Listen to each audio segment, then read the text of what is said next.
Selamat Hari Guru, Cikgu. Saya nak tanya dua soalan, boleh? Boleh. Okey, soalan pertama.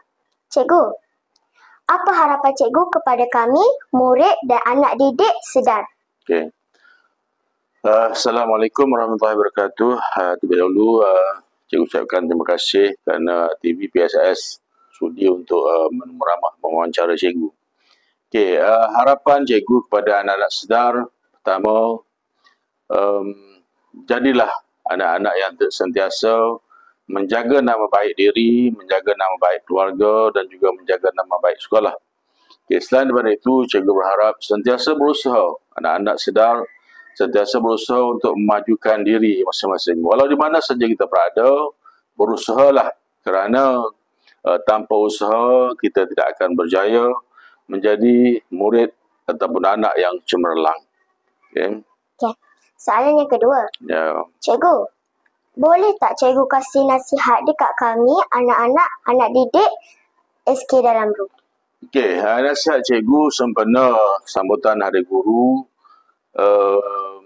Cikgu sangat-sangat berharap supaya anak-anak sedar, anak-anak SK Dalam Ru sentiasa menghormati guru walau di mana saja berada. Dan jangan lupa, guru pertama kita adalah ibu dan juga bapa kita. Okay.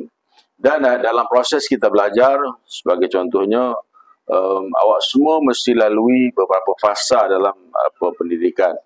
Okay, pertama, awak berada di tadika, sama ada tadika kemas, pasti ataupun prasekolah. Okay. Itu merupakan guru masa awak di peringkat pra sekolah. Kemudian awak beralih ke sekolah rendah. Okay, kita ada cikgu di sekolah rendah pula. Dan cikgu di sekolah rendah ni pula, awak ada guru kafa, okay? Ada guru yang mengajar kita baca Quran. Itu semua guru. Dan cikgu sangat berharap, walau di mana saja awak berada, sentiasalah hormati guru. Kerana jika kita tidak menghormati guru, keberkatan dalam kita menuntut ilmu tu tidak ada. Jadi itu saja harapan cikgu kepada anak-anak sedar khususnya.